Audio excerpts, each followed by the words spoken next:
everyone was saying that the biggest culture shock that I would get after moving to the US would be going to Times Square, like the large crowds and all the bright lights and stuff. But surprisingly, that wasn't the biggest culture shock. Hey everyone, welcome back to my YouTube channel. My name is Johanna and you are now with me, Danny Girl Joe. As you can see, it's the name of the channel. Don't leave without subscribing.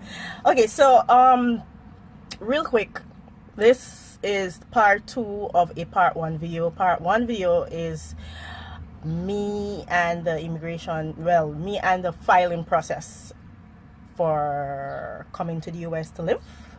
And this is the part 2. So basically part 2 is going to tell you what the US is like if you don't know already, and living situation with me, and probably things that I would want to talk to you about or tell you about, things that I would like people to look out for, especially if you've never lived here. So let's get right into the video. Okay, so first off, the list is really long.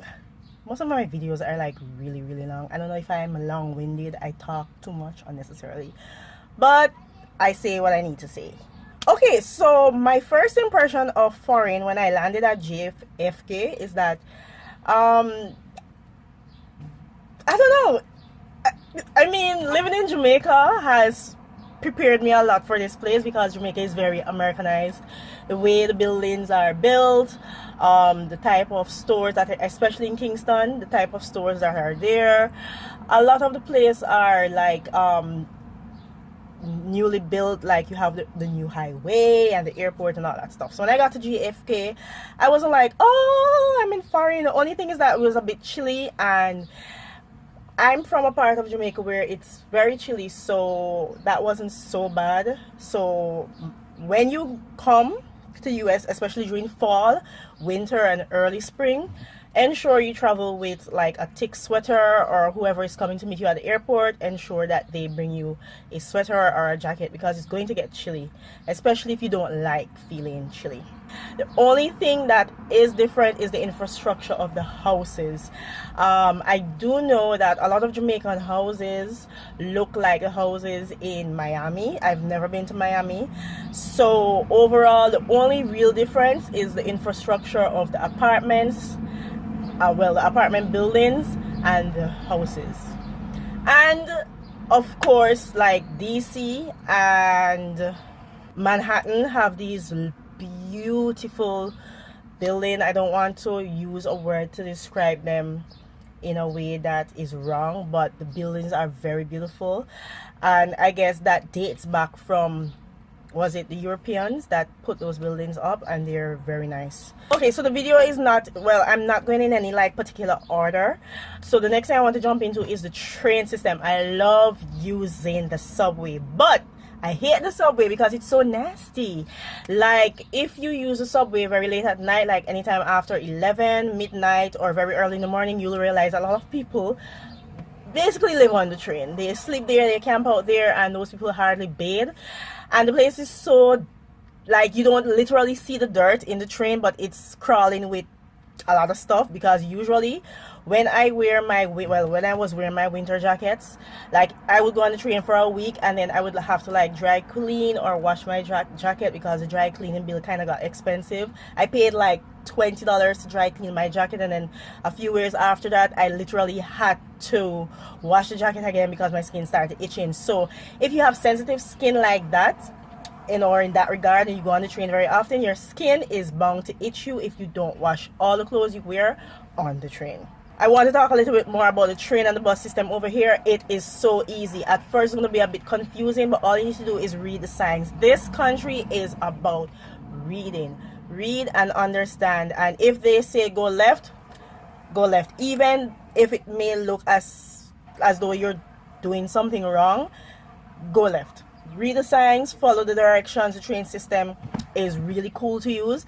I even would like to probably in the future do a thorough video on how to use the subway system in New York, because it's like such a no-brainer, and every day you meet people who ask you how to go there, how to get there and whatever, and it's kind of so miraculous that me I'm not a New Yorker, but I've been living here for like 6 months now, By the way, this is my 6th month, and I'm not a New Yorker, and a lot of people would like come to me and say, can you tell me what train to take or whatever, and I would like assist them. But I've been lost like a million times on the train before I actually understood it. But you live, you learn, and they say practice makes perfect. Okay, so there are a lot of same-sex bathrooms out here, as you know. The LGBT community and gay marriage and all those things are illegal out here. There's you can't discriminate in schools. All the schools cannot discriminate. A lot of the public places have bathrooms that men and women use. You should not according to the law discriminate against people who are into the whole same-sex thing. So it takes a bit of getting used to, especially when you're in public and you see two men making out, or you see two women making out as though they're boyfriend or girlfriend or husband and wife. But a good thing to do is to just stay in your lane, keep to yourself, don't stare at people, because people are free to do whatever the hell that they want in this country, as long as it is not against the law.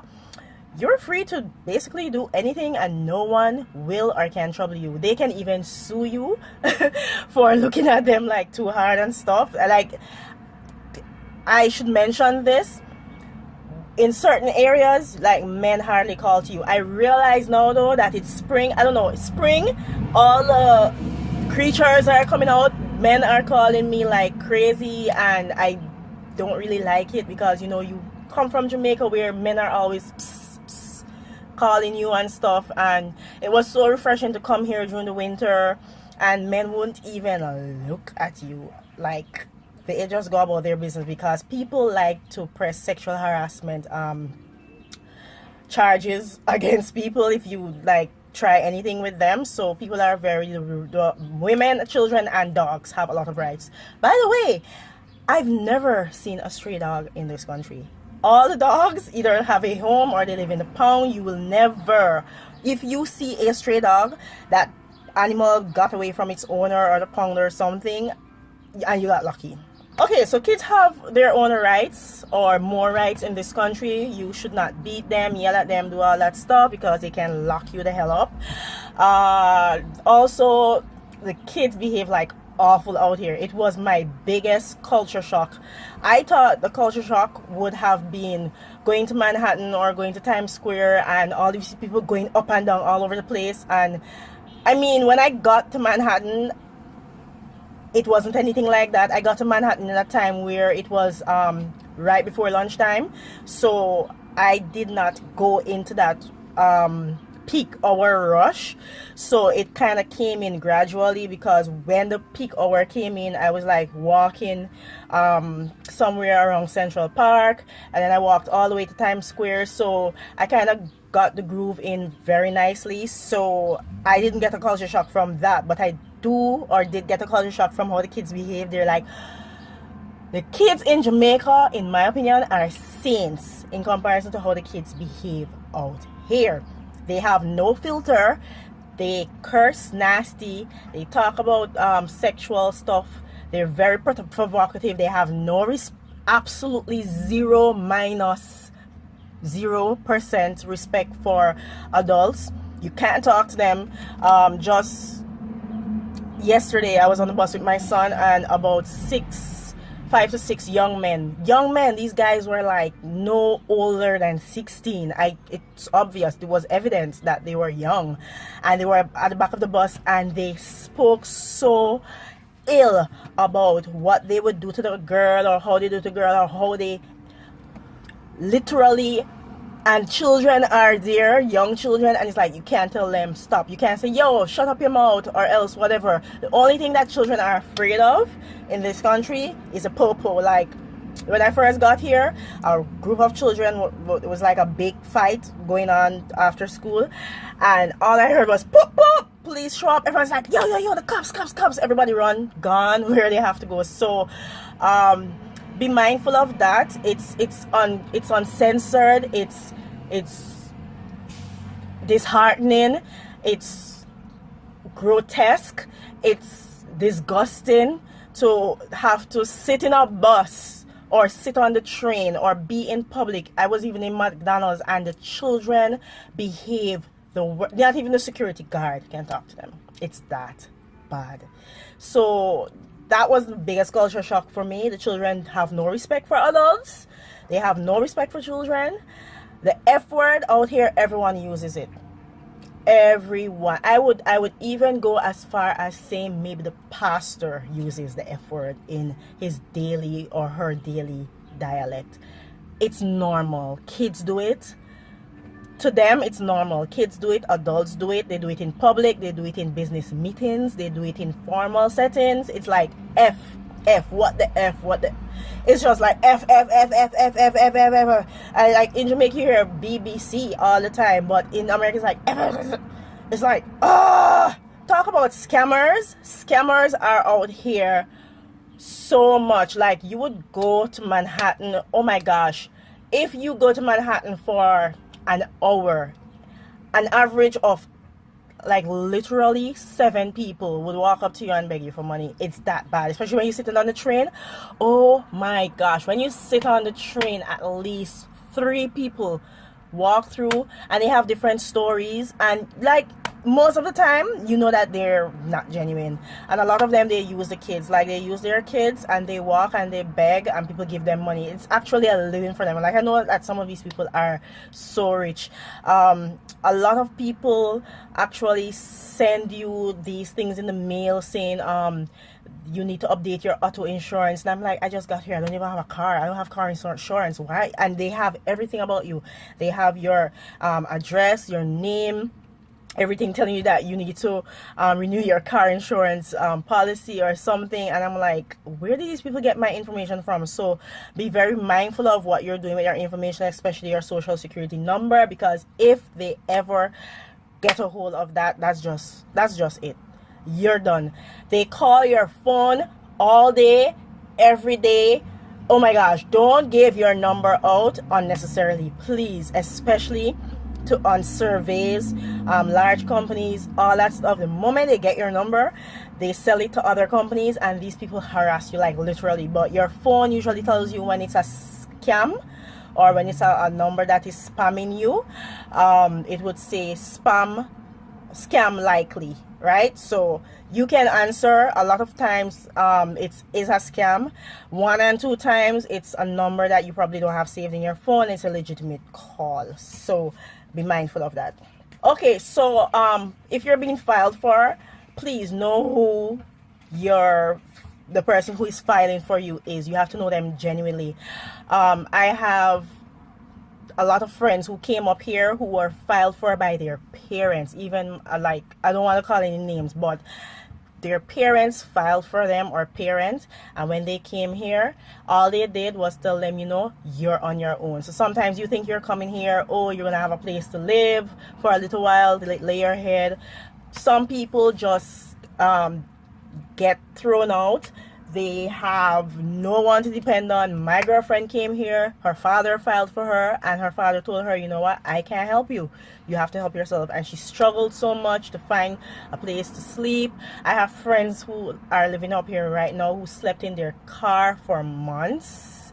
It's that bad, until they went to school, got an education, did what was right, got a job, and just started earning so that they could actually have somewhere decent to live.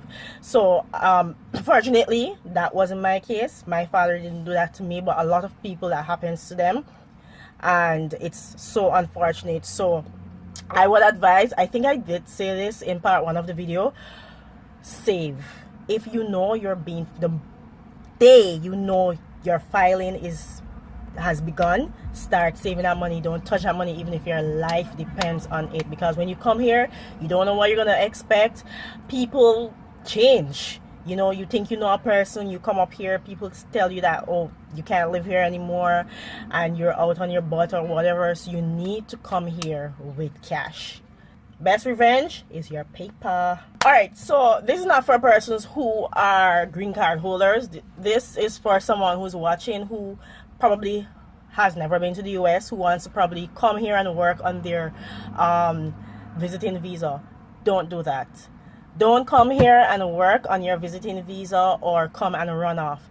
There are so many ways that you could be legitimate up here and find a job and go to school. Example, I have a friend who came here on a 6-month visa, and what he did was I think he signed up with this short program and he got like a short work permit thing going, and then when his 6-month visa was almost up, he actually applied to a college, and then he got a student visa and he got 6 more months. And then God had it where he met his now wife. He met this girl and they genuinely liked each other. It wasn't like a setup thing or whatever. And then when his time was almost up, she was like, I don't want you to go back to Jamaica, stay with me and let's get married and stuff. And they've been married for, is it 10 years? It's a mighty long time. They've been married for a while. There's so many. I don't want to talk I don't want to talk on each topic for too long, because I don't want the video to be, it's already lengthy. But maybe I can do another video talking about the whole coming up here, working legally. You don't have to be illegal in any way. There's always, where there's a will, there's always a way. Allergies will be a new addition to your life. Allergies in every way. It will affect different people in different areas. In my case, when it snows or when it's cold and I walk too fast outside, I don't know, with the friction and everything, my legs swell, like literally swell up. Like I look like a fat one. Like my legs just look obese. Also, my head hurts me. My skin breaks out into these awful rashes, and I actually went to the hospital to get some tests done, and I'm due a visit with the allergist, to find out what in the environment or the food is triggering off these allergies.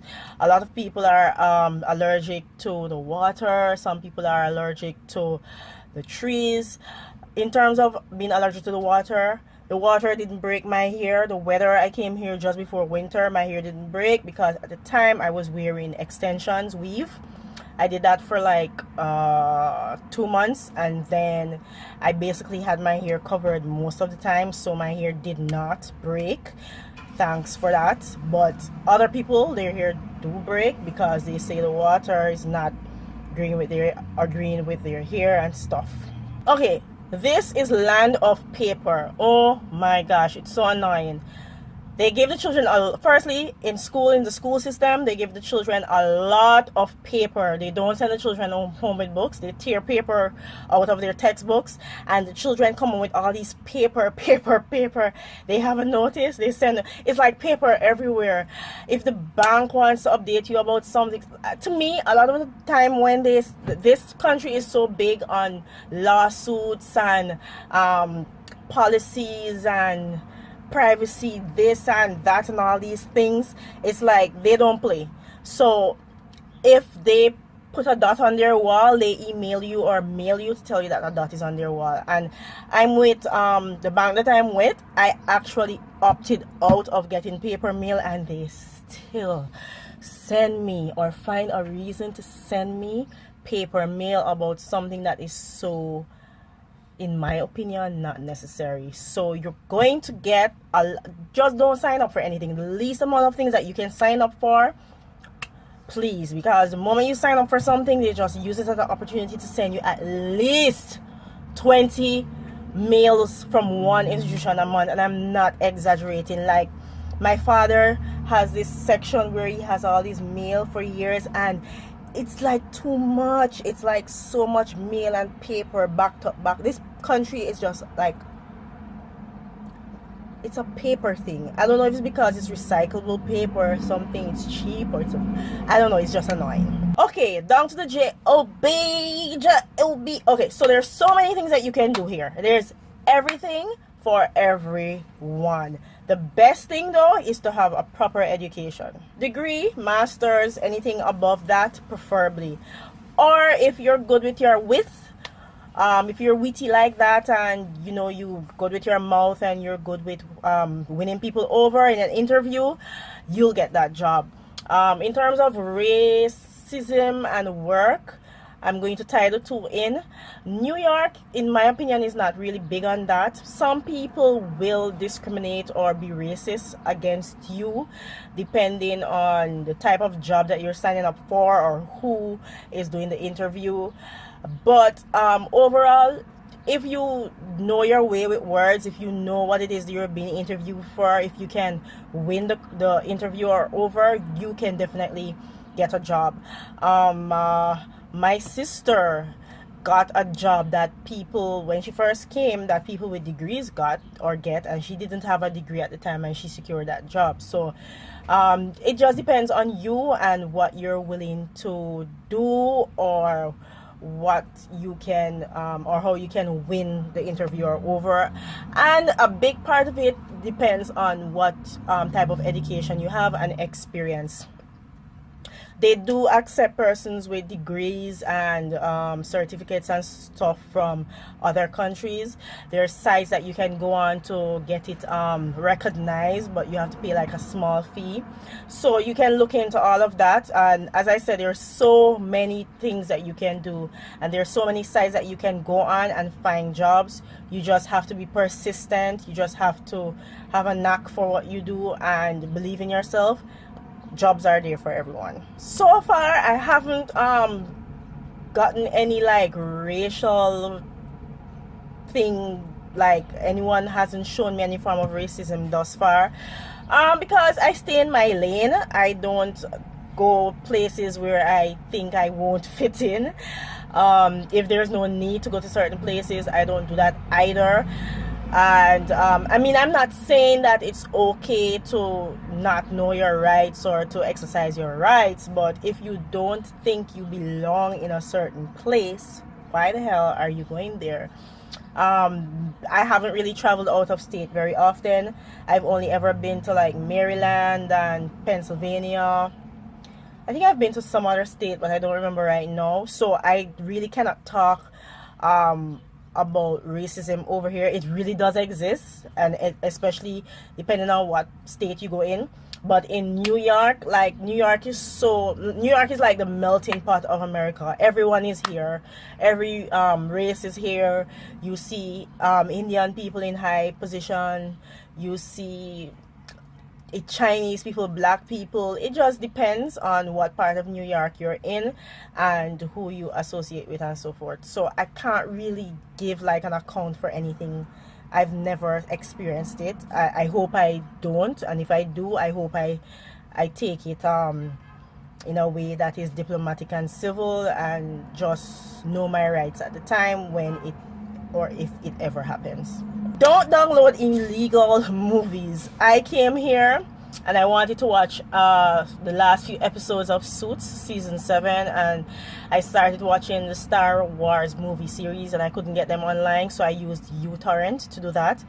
And these people sent, well, firstly they cut the internet and said that we basically went and violated the agreement with the internet provider, because like the internet provider has an agreement with these copyright holders. So someone detected that someone on my network did something like that, so they literally cut the internet off. But it was just like a slap on the wrist. So far we haven't gotten any legal action taken against us, but there's no way I'm downloading another movie that is bootleg ever again, especially in this country. I've learned my lesson. I don't want to go to jail. I know I just spoke about jobs, but I forgot to mention this one thing. Take the first job you get. Listen, if you have 3 job offers and the first one takes you, and that's not the job you really need or want, take that job until you get another job. Take the job, and if you get another job that you really love, then you can leave that other job. The first job you get, don't make any excuses, don't make any compromises, unless it's a situation where you have it like that and you don't need to work right away. But take the first job you get, because stuff happens. Things can backfire, circumstances change, and then you don't want to live in regret. Save your money. This is my first time to US since last year October, and ever since hearing about America and whatever, you always have some family member or friend that is struggling. And you always want to know, why the hell is the person struggling? I will understand if you're not working or if you don't have like a fixed income. That is understandable. But it's, now that I'm living here and I'm in the system, it's difficult to understand why people who have full-time jobs are struggling, unless they have a lot of kids, or probably they're going to school and working, and you know school is expensive and so forth. But you don't have to struggle in this country. I have seen where people waste money here a lot. There are a lot of nice things. It is difficult to go out and see things and not want to buy them. My recommendation is, if you don't need something, do not buy it. Take your money, save your money. The average American, according to studies, they don't even have $1,000 US savings in their bank account. But it is recommended that if you've been working from, let's say you've been working from the time you left college, which would be probably 22, 23, and by the time you get to like your mid 30s, 40s, they say your average savings should be, I think it's like 50,000 US dollars, right? A lot of people do not have near that, or they just don't have any money in their bank account. So things happen, they're flat on their face, they go into debt. You don't want to go into debt in this country. You don't want to mess your credit up in this country. You don't want to owe anybody in this country. You just don't want to have anything bad against your name in this country. And I cuss my father all the time. Like, my father likes to buy. My father doesn't waste money per se, but and he doesn't buy expensive stuff, but he likes to buy some, you know, those little things. Like, my father's like those people who like to see a sale and can't just leave it alone. Like, the first time I came here, we had the house has a lot of towels. He went and bought more towels, and I was like, what the hell? Why are you buying more towels? You know, so nowadays, like, my father would come home and say, you know what, before he buys anything, he thinks twice, because he knows I'm gonna cuss him when he comes here. I'm like, why are you buying more shirts? You have so much shirts in your closet, you're not even wearing those shirts. So people like to shop in this country. People like to buy new things in this country. Like, people would have like a brand new bedroom set, and they would go and just see another one that they like and throw that one out. That's just totally unnecessary and a total waste of money. People do not save, and I've seen where money is wasted in so many ways, especially on food. Food goes to waste in this country. And I went to DC, and my friend Danielle, she volunteers a lot, and she was at this school where the kids do not eat or have food to eat unless they come to school. And right now, the organization who feeds them, they're worried about, how am I going to, or how are we going to feed these kids if they don't come to school? Because when they're home, they don't have any food to eat. And this is America. How the hell are people hungry in America when other people, or the majority of the nation, waste so much food? So save your money or make an investment. You either save, you make an investment, or have something to fall back on at the end of the day, because dry days do come, emergencies do come up. I recommend insurance, health insurance, immediately. Health insurance is a must in this country, because on average, the doctor's bill is just, you just can't pay the bill. So it is best to have insurance. There's so many insurance companies that offer insurance out here, even if you don't work. There's insurance for like $32 a month, which is very affordable, as opposed to not having any insurance and going to a medical center who is going to reject you because you don't have insurance, and of course you can't pay that humongous bill. Affordable vehicles. A lot of my friends have purchased their vehicles cash, because you have vehicles you could buy, like a vehicle for $1,000, $2,000, $2,500. I mean, you could accumulate that money by saving it within a couple of months. I don't recommend you doing like an installment unless you have like a stable job, and push come to shove, you want that type of vehicle. And everyone knows that it's better to buy a brand new car or a relative. All right, so I'm running out of space, but I'm going to try and get to these. Oh my gosh, I have so many points left. Okay, so there's so many fun activities to do, from going to the park, from going to the movies, from going to open mic shows. There's so many things to do here. You can never be bored, especially if you live in New York. You can just hop on the train and go anywhere you want to go. A lot of the places are very affordable. A lot of places are cheap. You can take your kids like to the museum, to the beach. There's so many places that you can go. All you need is like a map. Train fare, which is $2.75 one way. And another thing with the train, you can stay on the train all day and hop from point to point to point. As long as you don't exit the train station, you can go everywhere all day, as long as you want to stay on the train station for $2.75. Okay, so when it's winter time coming into spring, the weather can be a bit bipolar. Like one moment the temperatures are up, the next moment it's down. You don't necessarily want to know that you're having a warm day in the day and then you don't go out with any sweater unless it's summertime. But when it's transitioning into winter and spring, ensure you always have your jacket, because the day starts out pretty warm and then in the evening it's can get really chilly, like freezing cold. I don't know if this is limited to New York, but when it rains very lightly in New York, and that's what I like. You can literally walk in the rain for like an hour and not get drenched. It's not like in the Caribbean where rain pour like cat and dog. So far I haven't experienced that type of rain, thank God. So when it rains, it's just moderate rain. Even if it's constant for a day or two, it's just moderate rains. Okay, so for every season you have to ensure you have the appropriate clothing, of course. I came here in the winter, and real quick I just want to touch on some mistakes that I made. I purchased rain boots instead of snow boots. So before you purchase, you need to find out if what your gear is appropriate for the weather. My jacket, it wasn't bad at all because my sister actually purchased that for me. But ensure your jacket is well fitted, it covers your neck, your head properly, because when that weather clamps onto your throat or your head, you get a head cold or you get like some form of throat infection, and you don't want that happening. Scarves are also good to have. Sometimes it gets really chilly. You have the infinity scarf. That's the scarf with no ends. So you just wrap it around your neck, literally like a rubber band, and it's really nice. It doesn't fall off like the other scarves usually fall off. Like you'd be walking on the road and you see Metro cards, that's a train card, because when you're wearing your gloves, and when you use your gloves to take your Metro card out of your pocket, it usually always falls out. Like I lost $20 here. I lost my Metro card because I was wearing gloves and I pushed it in my pocket and took it out, and I just lost those stuff.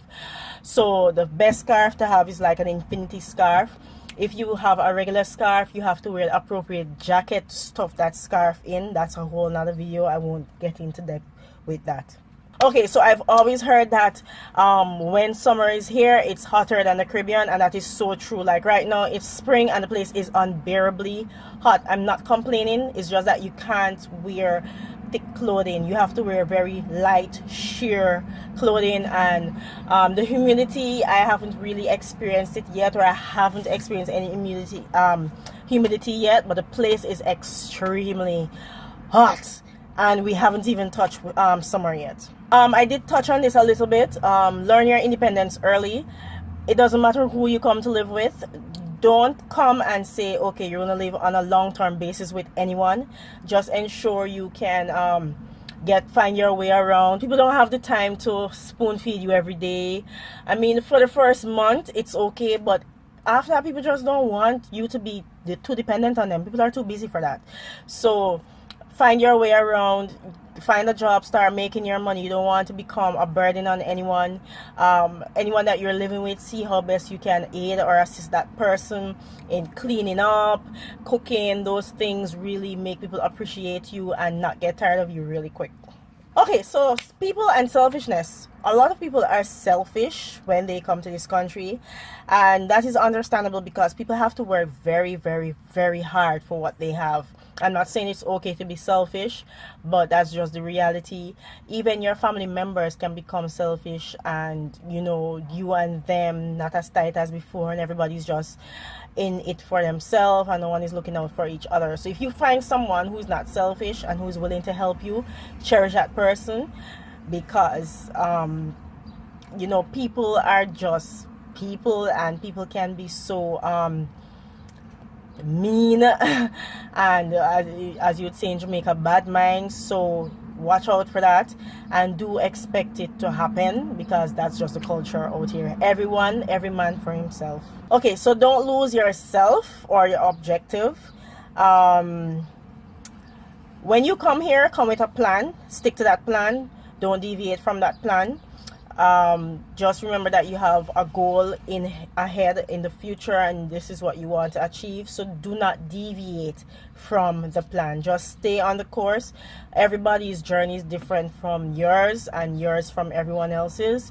So do what you have to do. Just ensure you keep doing what you're doing every day, and in the end you'll be rewarded. Okay, this applies for every country. Watch your friends you keep. You don't want to come here and calling up everybody. People don't really want to hear from you, truth be told. If you have good friends and family who you genuinely know wants to see you, no problem. But watch your friends you keep. A lot of people come here and they get mixed up in a lot of stuff that can potentially ruin your reputation or your just your whole demeanor. So just be very careful of the friends you keep. I'm not saying not to hang out with people, not to make new friends and so forth, but get to know people first before getting tight with them. Okay, so I've seen the culture change on the train. It's like I live in Flatbush, East Flatbush, and that's the last stop for the train in New York, coming to that part of New York. And when I get on the train, and let's say you travel from East Flatbush to Manhattan, you see the culture change. You see where you have the blacks and the Hispanic, and then you see the Caucasians, and then some parts you see the Chinese. So it's really fun to look at, and you sit on the train and you see the transition just changes over time, and it can happen so quick. So expect that to happen. You have areas that are predominantly black, you have areas that are predominantly Chinese, like Flushing. You have areas that are predominantly white, like Manhattan. A lot of people mostly white people live in Manhattan. So that is expected in basically every country. You have your little clusters, and people just naturally cluster together. Okay, so it's always safety first. Watch out for, it's like I wouldn't say that America is like a violent place. I mean, you can live here peacefully and not come into any form of contact with crime or anything like that. I mean, you can get caught in the crossfire, or God forbid, someone robs you, rapes you, kills you. Anything is possible. But overall, I find, especially in New York, where it's apart from the suicide bomber them and the people who love run people over in traffic, and you have the school shootings. I mean, it's a crazy place, but it depends on how you look at it. Like, you as an individual can come here, settle down, and not get into harm's way. I would also suggest that you keep your eyes open. Don't say, okay, this is absolutely safe, I can just walk without looking over my shoulders.